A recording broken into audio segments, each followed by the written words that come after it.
Shalom, sahabat-sahabat bijaksana channel yang dikasihi dan mengasihi Tuhan Yesus Kristus. Semoga damai sejahtera Allah yang melampaui akal senantiasa memelihara hati dan pikiran kita di dalam Kristus.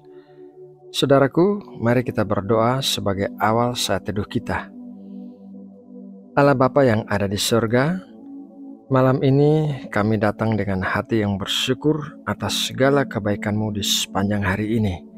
Terima kasih Bapa buat penyertaan dan pertolongan-Mu yang memampukan kami melewati hari ini dengan baik. Bersama-Mu kami dapat menanggung segala perkara di dalam hidup kami karena Engkau memberikan kekuatan bagi kami. Bapa, saat ini kami mau mengarahkan pikiran dan hati kami untuk belajar kebenaran firman-Mu. Biarlah apa yang kami dengarkan malam ini dapat mengajar dan mengubahkan kami. Biarlah apa yang kami terima dari-Mu malam ini dapat menjadi berkat dan kekuatan yang mengarahkan hidup kami. Terima kasih Bapa, dalam nama Tuhan Yesus Kristus kami berdoa dan mengucap syukur. Amin. Saudara yang terkasih di dalam Tuhan Yesus, saya tidak anti berkat ataupun pendukung teori berkat. Tetapi apa yang saya sampaikan adalah apa yang tertulis dalam firman Tuhan.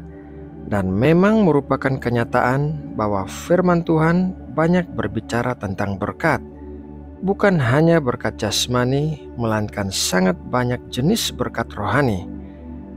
Kehidupan kita di dalam Kristus adalah hidup yang berkepenuhan, atau dengan kata lain, hidup yang diberkati.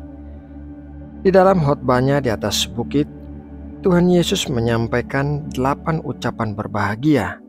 Ini juga merupakan pengajaran yang penuh berkat karena kebahagiaan adalah sebuah berkat. Kebahagiaan adalah sesuatu yang tidak bisa dibeli dengan uang berapa banyak pun uang yang dimiliki oleh seseorang. Kebahagiaan adalah sesuatu yang dikejar banyak orang, tetapi tidak semua orang memperolehnya. Namun di dalam Tuhan, kita bisa memiliki kebahagiaan apabila kita mentaati dan melakukan perintah-perintah Tuhan. Ucapan pertama Tuhan Yesus tentang kebahagiaan dalam khotbah di bukit adalah Matius 5 ayat 3. Berbahagialah orang yang miskin di hadapan Allah, karena merekalah yang empunya kerajaan surga.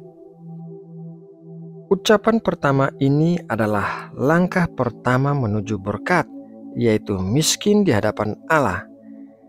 Miskin di sini berbicara tentang kerendahan hati, karena orang yang rendah hati mengakui bahwa mereka tidak memiliki apapun. Orang yang rendah hati mengetahui bahwa segala sesuatu yang mereka miliki, kemampuan mereka, bakat mereka, keluarga mereka, dan semua berkat-berkat mereka adalah pemberian dari Allah. Miskin di hadapan Allah membuat kita menyadari bahwa kita membutuhkan Allah. Kita tidak bisa memperoleh keselamatan untuk diri kita sendiri, melainkan kita membutuhkan anugerah dari Allah. Miskin di hadapan Allah membuat kita berharap kepada Allah. Miskin di hadapan Allah membuat kita memiliki iman untuk menerima dari Allah. Tuhan Yesus adalah Allah yang memiliki semua kemuliaan dan kekayaan di sorga, namun Ia rela turun ke dunia bagi kita.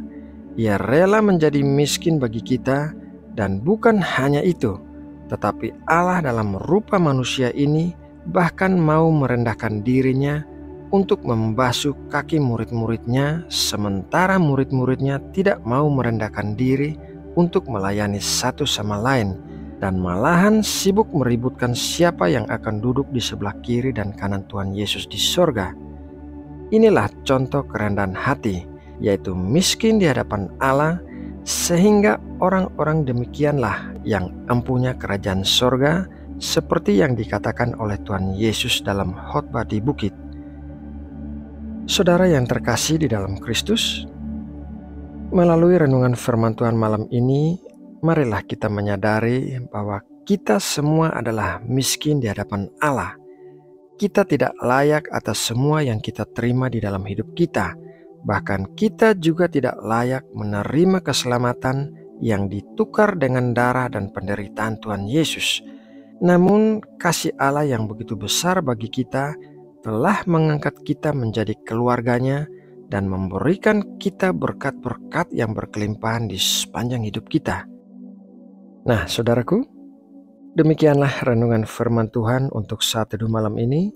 Semoga kita semua belajar sesuatu melalui renungan ini dan kiranya Allah memberkati hidup kita menjadi semakin bertumbuh, berbuah, dan menjadi berkat bagi sesama. Mari kita sama-sama berdoa untuk menutup saat teduh kita. Bapa, sungguh kami bersyukur telah dipilih untuk menerima anugerah keselamatan yang banyak ditolak oleh orang lain akibat ketidaktahuan mereka. Kami bersyukur bahwa kami telah menjadi bagian dari keluarga besar-Mu bersama dengan saudara-saudara seiman kami yang lainnya. Terima kasih untuk kesempatan kehidupan yang Kau berikan bagi kami dan juga kuasa-Mu yang memampukan kami untuk menjalani kehidupan kami sebagai pemenang-pemenang bersama-Mu. Bapa, malam ini kami telah belajar mengenai langkah pertama menuju berkat, yaitu kerendahan hati.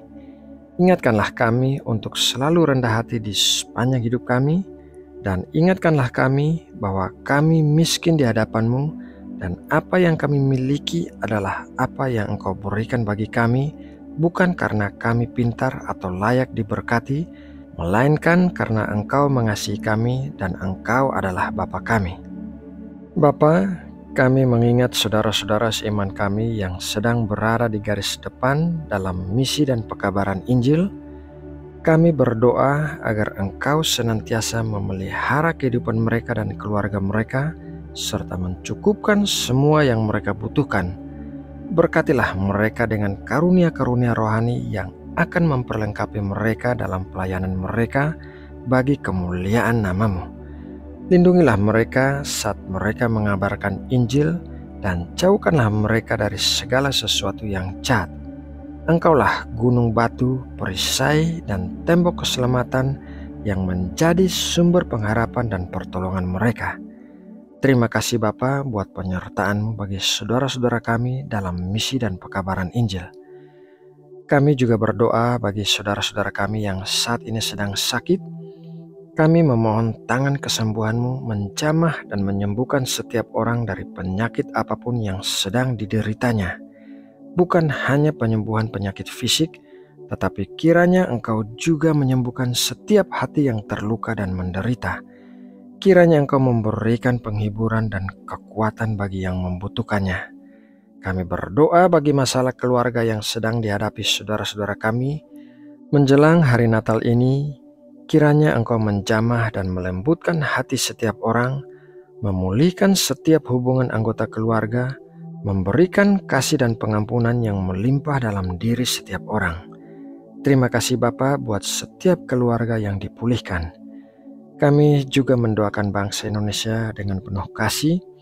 Kiranya damai sejahtera-Mu memenuhi bumi Indonesia. Kiranya damai Natal memenuhi rumah-rumah, desa-desa, kota-kota, dan seluruh wilayah Indonesia. Kiranya kasih-Mu bergema melalui bejana-bejana tubuh Kristus di negeri ini. Kiranya kemurahan hati dan pemberian-pemberian melimpah dan menjangkau orang-orang yang berkekurangan, sehingga mereka juga bisa bersuka cita di hari Natal ini. Berkatilah Indonesia dan berkatilah para pemimpin negara kami dengan hikmat, kejujuran, dan keberanian untuk melakukan kebenaran. Terima kasih Bapa. Kami berdoa dan mengucap syukur di dalam nama Tuhan Yesus Kristus. Amin.